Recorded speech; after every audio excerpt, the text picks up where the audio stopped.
बुनियादी जो पहली चीज है वो है लितुमिनु बिल्लाह, मानो अल्लाह को। रूह की बुनियादी चीज क्या है? पहली मानो अल्लाह को। चलो, हमने जब इस आयत करीमा को पढ़ा, जब इसका ये हुक्म हुआ तो हमने मान लिया, हाँ मेरा परवरदिगार अल्लाह है, मेरा रब है, वो पालनहार हकीकी है, वो माबूद है, वो मेरा परवरदिगार है। मैंने मान लिया और हम अपने रब पर ईमान ले आए। अब मेरे रब ने इरशाद फरमाया, मेरे परवरदिगार, हमने कहा मेरे मौला चल, हमने मान लिया कि तू हमारा परवरदिगार है, हम तेरी इज्जत पर ईमान ले आए और हमने मान लिया कि हमारा काम हो जाएगा, हमारा काम चल जाएगा। तो मेरा रब इरशाद फरमाता है, लितुमिनु बिल्लाहि व रसूलिही, मानो अल्लाह को और उसके रसूलुल्लाह को, मानो अल्लाह को और उस प्यारे रसूलुल्लाह को। चलो हमने मान लिया, हाँ अल्लाह और रसूल को हमने मान लिया। क्या हम कामयाब हो गए? हजरात, मानने का तरीका क्या है? आकाए करीम सल्लल्लाहु अलैहि वसल्लम को कैसे माना और कैसे मानना चाहिए, आओ हम आपको बताते हैं इसी आयत की रोशनी में कि मेरे मिल्लत के नौजवानों, एक हम मानते हैं, एक आप मानते हैं, सारी दुनिया मानती है मेरे मिल्लत के नौजवानों, मगर कैसे कैसे मानते हैं। आओ हम आपको मानने का एक नमूना आपके सामने पेश करते हैं। हजरात, गौर करने का मकाम है। हजरात देखिए तो, अल्लाह रसूल की मोहब्बत में आने वालों, अल्लाह रसूल की मोहब्बत में महफिल सजाने वालों, जरा देखो तो मेरे नबी का मकाम क्या है। सुभान अल्लाह, मेरे नबी का मर्तबा क्या है। हजरात, मानने की बात आई तो कैसे माना जाए, आओ हम आपको बताते हैं। मक्का शरीफ सुभान अल्लाह, मदीना शरीफ सुभान अल्लाह, मक्का शरीफ और मदीना शरीफ। मक्का शरीफ से कुछ दूरी पर एक बस्ती थी और एक बस्ती ऐसी थी कि उस बस्ती में कोई भी कलमा पढ़ने वाला नहीं, कोई भी कलमा पढ़ने वाला नहीं, सारे के सारे मुशरिक लोग थे, मुशरिक लोग थे, कोई कलमा पढ़ने वाला नहीं था। मगर उस बस्ती में एक कानून बना हुआ था। क्या कानून? इतना सख्त था कि हजरात उस बस्ती में कानून ये खानदान में बना हुआ था कि जिस घर में अगर किसी शौहर का इंतकाल हो जाए तो उसकी बीवी को ना घर में हिस्सा दिया जाएगा और ना उसको घर में इज्जत दी जाएगी, उसे घर से बाहर कर दिया जाएगा। ये कानून बना हुआ था। हजरात, उस खानदान में ये कानून आज का नहीं, उनके बाप दादाओं के जमाने से चला आ रहा था। मगर वही बस्ती में एक खानदान में दो नौजवान थे। उन दोनों नौजवान में एक बड़ा भाई था, एक छोटा भाई था। उन दोनों भाइयों में घर में इंतजाम किया शादी ब्याह का, बड़े वाले लड़के की शादी का इंतजाम किया, उसकी शादी रचाई धूमधाम से। उन्होंने जैसे उनके खानदान में होती थी उस हिसाब से उन्होंने बड़ी धूमधाम से शादी रचाई। शादी रचाने के बाद कुछ दिनों के बाद जब जमाना आगे बढ़ता गया तो उसी घर में, उसके घर में एक खुशहाली, एक खुशी नजर आई। सारे लोग घर में खुश हुए कि आज हमारे घर में बेटे का जन्म हुआ है, बेटा पैदा हुआ है। और बेटे की पैदाइश पर कितनी खुशियां मनाई जाती हैं, कितने लोग खुश होते हैं। हजरात, ऐसे ही वो लोग भी सब खुशियों से झूम रहे थे, सब खुशी में झूम रहे थे।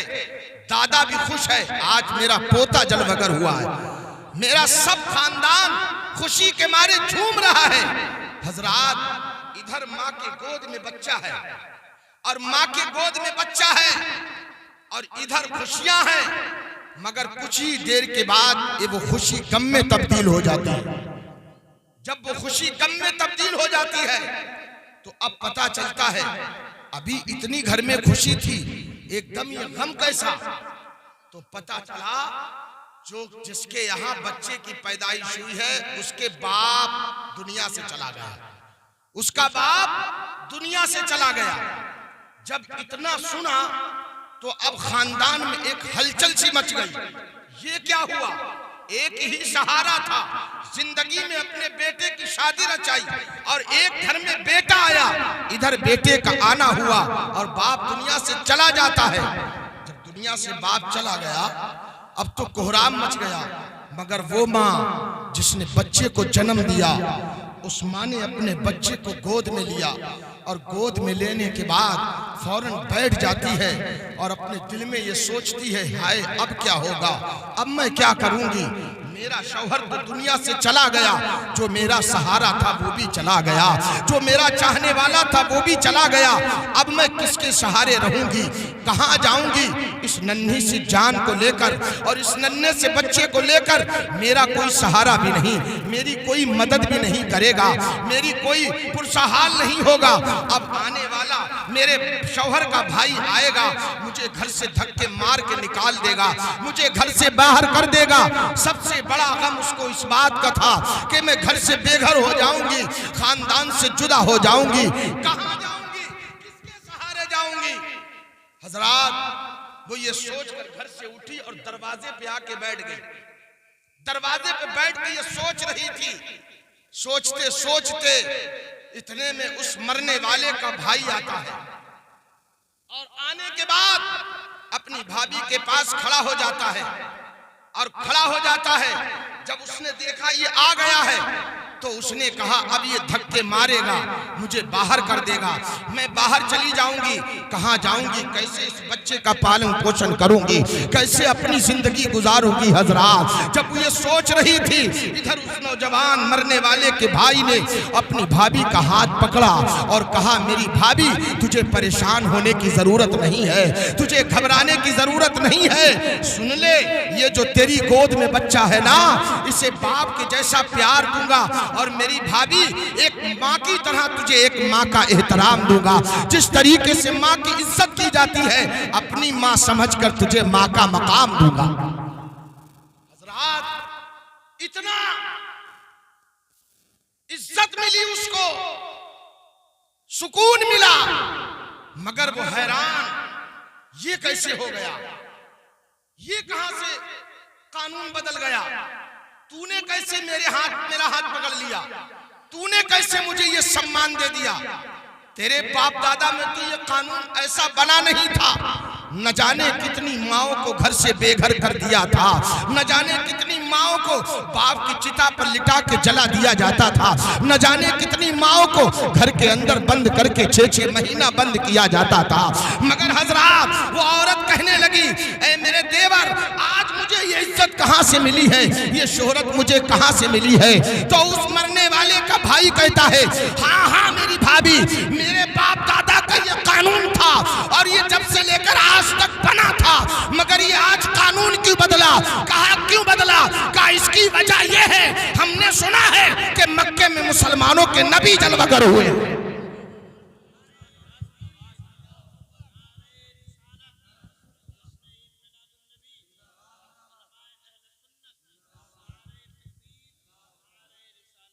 हजरात नबी कहां पैदा हुए, मक्का शरीफ में, और कानून कहा मुशरिकों में। ये कानून बदला, उसने कहा ये किसी अगैरा बगैरा के नहीं, ये बाप दादा का कानून था, मगर मुस्तफ़ा मोहम्मद तशरीफ लाए हैं, सुना है मक्के में, इसलिए उनके आने से ये कानून अब नहीं चलेगा।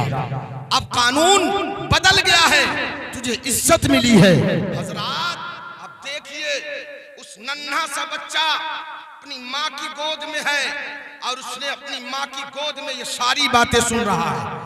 बच्चा बोल नहीं सकता, बच्चा सुन सकता है, मगर उस बच्चे ने अपनी माँ की सारी बातें अपनी सुन ली कि हाँ ये कैसे अचंबा हो गया, ये कैसे कानून बदल गया। हजरात बच्चे ने सुना, हाथ पकड़ के घर के अंदर ले गया। ले जाने के बाद जमाना आगे बढ़ता गया। बढ़ते बढ़ते बच्चा कुछ समझदार हुआ, बच्चा कुछ समझ चलने फिरने बोलने के लायक हो गया। जब हुआ तो चचा ने कहा, सुनो माँ, अब भतीजा घर का जवान हो गया है मेरा, ऐसा करते हैं कुछ बकरियां इसे दे दे ताकि ये उनसे अपनी जिंदगी गुजारे और इन्हीं से अपना कारोबार चलाए, इन्हीं से अपना घर बनाए। उसने जो था इसको दे दी। और मुसलमानों, जब वो बच्चा बकरी चराने के लिए जब चला तो बकरियों को तो छोड़ दिया, और बकरियों को छोड़ने के बाद जो आने वाले लोग थे उनको पकड़ पकड़ के कह रहा था, ए आने वाले, जरा ये तो बता दे तू आ किधर से रहा है। कहा मक्के की तरफ से आ रहा हूँ। कहा मक्के की तरफ से आ रहा है तो मदीने वाले की बातें सुना दे, मदीने वाले का नाम बता दे और मदीने वाले का जिक्र सुना दे। मदीने वाले हैं कैसे, वो नबी हैं कैसे, जरा उनका तज़किरा तो सुना दे। हजरात, रोज जाता था, आता था और अपने नबी को पूछता था, हर आने वाले मेहमान से पूछता था, नबी की बातें सुना दो, नबी कैसे हैं जरा मुझे भी बता दो। हजरात, एक दिन हुआ, 2 दिन हुआ, जमाना आगे बढ़ता गया। उस बच्चे ने अपनी बकरियों की कमाई से, जो उस दौर में, उस जमाने में जो छोटे छोटे झोपड़ी नुमा मकान बनते थे, उसने अपनी बकरियों की कमाई से अपना मकान तैयार कर लिया। सर छुपाने के लिए उसने अपना मकान तैयार कर लिया। रोजाना जाता था, रोजाना आता था, आते आते उसने अपनी जिंदगी का इंतजाम कर लिया। अपना सर छुपाने के लिए अपना मकान का इंतजाम कर लिया। अब वो बच्चा इंतजाम कर लेता है, फिर चला जाता है। जाने के बाद अल्लाह ने उन बकरियों में इतनी बरकत अता फरमाई, उसके माल में इतनी बरकत अता फरमाई कि वो और पैसे वाला बनता चला गया और मालो असबाब उसके पास बनते चले गए। हजरात, गौर करने का मकाम है। देखो आज हमारी किस्मत, और आज हम देखो मानते हैं अपने नबी को, और एक उसने माना था मुस्तफा को। सुभान अल्लाह, जोर से कह दीजिए या रसूल अल्लाह। समझ में आ रहा है तो कह दीजिए सुभान अल्लाह। हजरात, बच्चा रोज जाता है, रोज पूछता है, शाम को आके घर आता है, अपनी बकरियों को बांध देता है और आराम से लेट जाता है। बस उसके दिल में कुछ नहीं, बस नबी की मोहब्बत ही बसी है, नबी को ही बसा लिया। और जिस दिल में नबी बस जाए, सुभान अल्लाह, क्या बात है उसकी, क्या शान है उसकी, कि जब उसने अपनी बकरियों की कमाई से अपना मकान बना लिया, उसने अपनी बकरियों की कमाई से अपने पेट भरने का इंतजाम भी बना लिया, खाने पीने का भी इंतजाम बना लिया, और अपने बर्तन भाड़ा सब कुछ बना लिए, अच्छी जिंदगी गुजरने लगी। अपनी माँ से कहा, मेरी माँ, मैंने घर मकान अपना तैयार कर लिया है, अपना साजो सामान मैंने कर लिया है, अब माँ घबराने की जरूरत नहीं है। उस झोपड़ी नुमा मकान में दोनों माँ बेटे अपनी जिंदगी गुजार सकते हैं, अपनी जिंदगी गुजार सकते हैं। हजरात, माँ ने देखा, बड़ी खुशी हुई, वाह मेरे बेटे ने इतना इंतजाम कर लिया, मेरे बेटे ने रोजी रोजगार चलाने का इंतजाम कर लिया। जब सारा इंतजाम उसके पास हो गया, अब किसी किस्म की कोई जरूरत नहीं है। मकान था, सर छुपाने के लिए मकान बना लिया, पेट भरने के लिए रोटी का इंतजाम कर लिया, और बदन छुपाने के लिए कपड़ों का इंतजाम कर लिया, सब इंतजाम हो गया। एक दिन अपनी माँ के पास आया और माँ से प्यार और मोहब्बत से कहने लगा, माँ मेरी एक बात सुन ले। कहा, क्या बात है? कहा, मैं तुझसे कुछ पूछना चाहता हूँ मेरी माँ, तू मुझे मना मत करना। तो कहा, क्या है मेरे लाल, बोल, आज तो फरमाइश बोल अपनी। कहा, माँ तू तो जानती है कि मक्के में कोई नबी आया है, मक्के में कोई नबी आया। कहा, आया है। कहा, तूने भी सुना, मैंने भी सुना, मगर माँ ये दिल चाहता है कि उस नबी के पास चला जाए। समझ गए आप? कहाँ वो लड़का और कहाँ मक्का शरीफ। कितनी दूरी, और हम लोग अपने घरों से नहीं आ पाते। हजरत हमारे उलमा हजरात कहाँ कहाँ से तशरीफ ले आते हैं। अभी हम आपको बताएंगे, शेर की रोशनी में हम आपको बताएंगे। सुभान अल्लाह। हजरात बोला, माँ तूने भी सुना है, मैंने भी सुना है, तो मुझे इजाजत दे दे ताकि मैं अपने नबी से मिल लूं। तो माँ ने जब ये सुना तो एकदम आग बगोला हो गई। ए लड़के, ये तू क्या कहता है? खामोश नहीं रह रहा है, ये क्या बोल दिया तूने? हाँ माँ, मैंने बोल दिया है तो बोल दिया है, मैं जाना चाहता हूँ। नहीं जा सकता तू, मैं तुझे इजाजत नहीं दे सकती। अगर इजाजत देगा तो तेरा चचा दे, मैं नहीं इजाजत दे सकती। अच्छा तो माँ इतनी सी बात है, तो ठीक है, मैं अपने चचा के पास जाके ऐलान करता हूँ, ए चचा मुझे अब तू इजाजत दे दे ताकि मैं मक्का जाकर अपने नबी की जियारत कर लूँ, देख तो लूँ वो है कैसे, उनका पता मालूम कर लूँ और उनसे जाके मुलाकात कर लूँ। बड़ी तमन्ना है, जैसे हमारे और आपकी तमन्ना होती है, मगर है मुद्दत से यही हसरत शहे आलम ये सीने में। सुभान अल्लाह, सुभान अल्लाह। हमारी तमन्ना होती है कि हम जाएं मदीना शरीफ, रोज़े रसूल का जलवा देखें और नबी करीम सल्लल्लाहु अलैहि वसल्लम के रोज़े अनवर की ज़ियारत करें। उसकी भी तमन्ना थी, जाऊंगा, मगर उसकी तमन्ना पे गौर करे, कह दीजिए सुभान अल्लाह। उसने कहा ठीक है माँ, अभी जाता हूँ अपने चचा के पास। पहुंचा चचा के पास, कहा चचा अगर मैं तुझसे कुछ पूछना चाहता हूँ तू मना मत करना, क्या इजाजत दे सकता है? तो कहा बोल, कौन सी इजाजत चाहिए तुझे? कहा मुझे इजाजत ये चाहिए, इजाजत कि मैं चाहता हूँ कि जिस नबी के बारे में तुमने सुना था, तुमने बताया था, उस नबी को मैं देखना चाहता हूँ, मिलना चाहता हूँ। तो चचा मुझे आग बगोला हो गया। ए लड़के, ये तू क्या कह रहा है? समझ ले, आगे कदम नहीं बढ़ा सकता, इस इरादे से मैं तुझे इजाजत नहीं दूंगा, तू निकल नहीं सकता। कहा चचा तुझसे मैं इजाजत लेने आया हूँ, मुझे कोई रोक नहीं सकता, मैंने मान लिया है तो मान लिया है, अब मैं जाऊंगा जरूर, मुझे इजाजत दे दे। तो चचा गौर करने लगा, ये मानेगा नहीं, बच्चा जिद करने लगा, मैं नहीं मानूंगा, मैं जाऊंगा। कहा अच्छा ये जाना चाहता है तो ठीक है, सुन अब देखिए, गौर करिए हजरात गिरामी, जब लड़का पूरी तरीके से मोहब्बत में गिरफ्तार हो गया, अब रुकने का नाम नहीं ले रहा है, बिल्कुल जाएगा जरूर। तो चचा ने कहा ऐसा काम कर, एक शर्त है मेरी। तो कहा वो कौन सी? चचा ने अपने दिल में सोचा, इतनी सारी बकरियां हैं, इतना मेरा माल है, दिया तो मैंने ही, सारी इससे बकरियां ले लूंगा, सारा माल इससे ले लूंगा, तब इससे कहूंगा तब जा।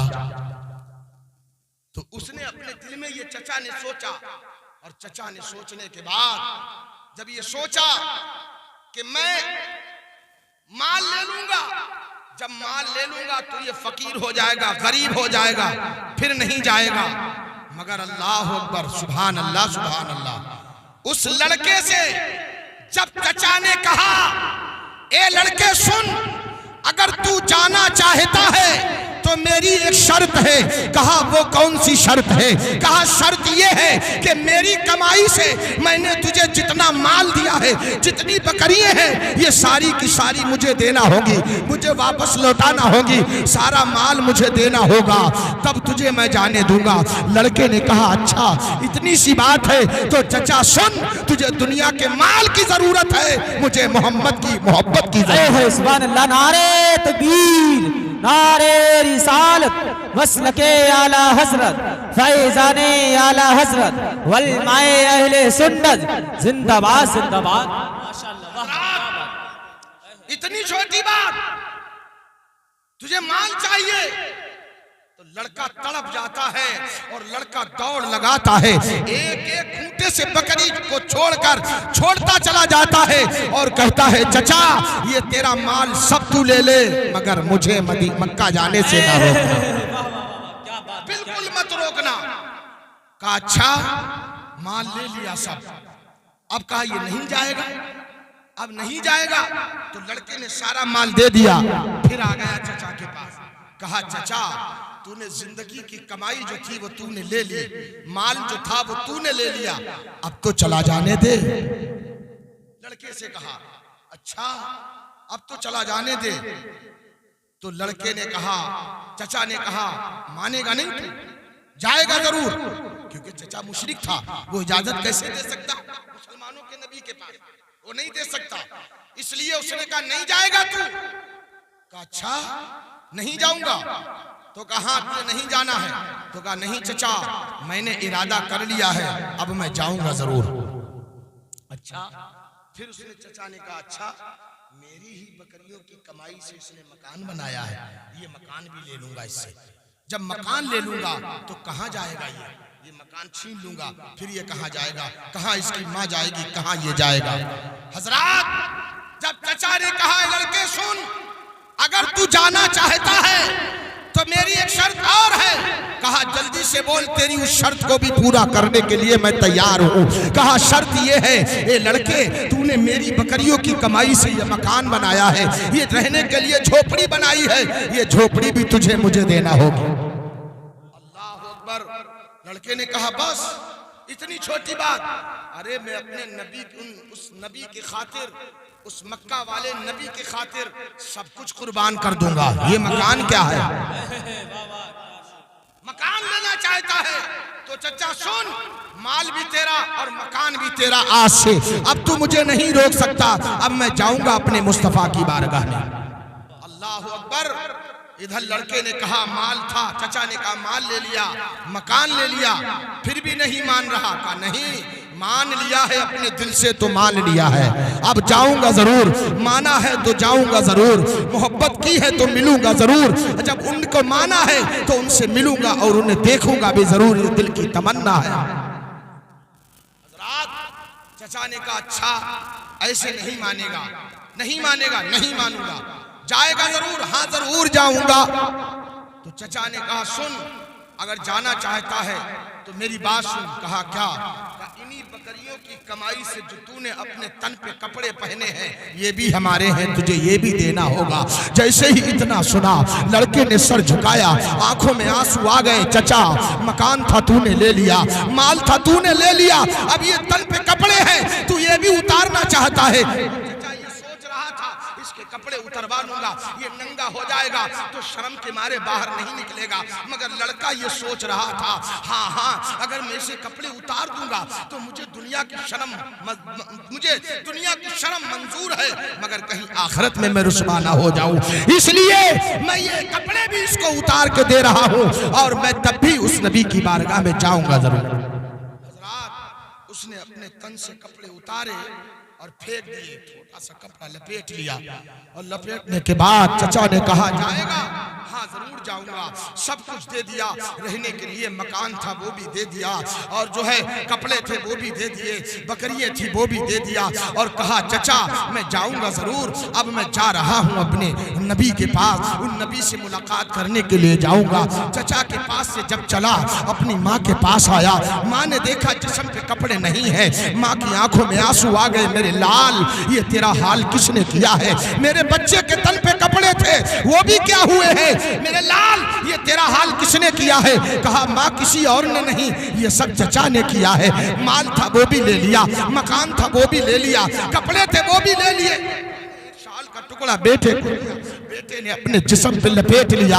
कहा बेटा इसकी वजह क्या है? कहा माँ इसकी वजह ये है कि जिस नबी के लिए मैं कह रहा था मिलने के लिए, वहां जाने के लिए मना कर रहा था, वहां मिलने के लिए मना कर रहा था, इसलिए सारा माल ले लिया, मगर मैं जाऊंगा वहां जरूर।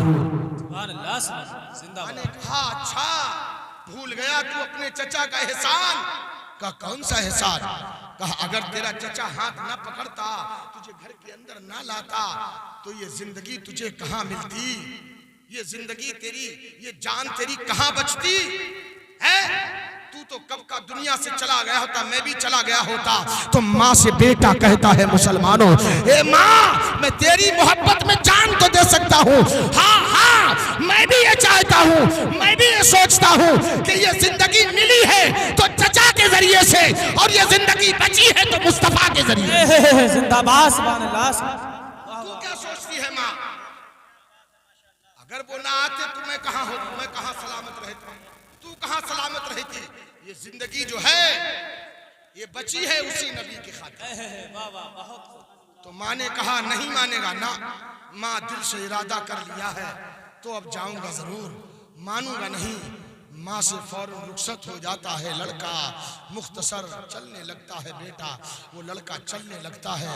अब तो वो छोड़ दिया सब साजो सामान और चल दिया अपने मुस्तफ़ा का बन के मेहमान। सुभान अल्लाह। मेहमान बना, और मेहमान बनने के बाद जब अपने आका के लिए मिलने के लिए सफर किया, लोगों ने कहा लड़के इतना लंबा दूर दराज का सफर करके कहाँ जा रहा है, तेरे पास सामान खत्म हो जाएगा, कहाँ से तू अपना इंतजाम करेगा? कहा जिसने बुलाया है, जिसकी तरफ जा रहा हूँ, अब वही मेरा रहबर है। सुभान अल्लाह, वही देखभाल करेगा और उसी की मोहब्बत में जा रहा हूँ। हजरात, जब कोई बंदा नेकी की तरफ कदम उठाता है तो अल्लाह ताला जमीन को छोटी कर देता है। सुभान अल्लाह। के नौजवानों, अब वो नौजवान अपना माल, अपना घर, अपना मकान सब कुछ कुर्बान कर दिया अपने मुस्तफ़ा जाने रहमत की खातिर, अपने नबी की खातिर कुर्बान कर दिया। ऐसे माना जाता है मुस्तफ़ा जाने रहमत को दिल से। हजरात, लड़का चल दिया।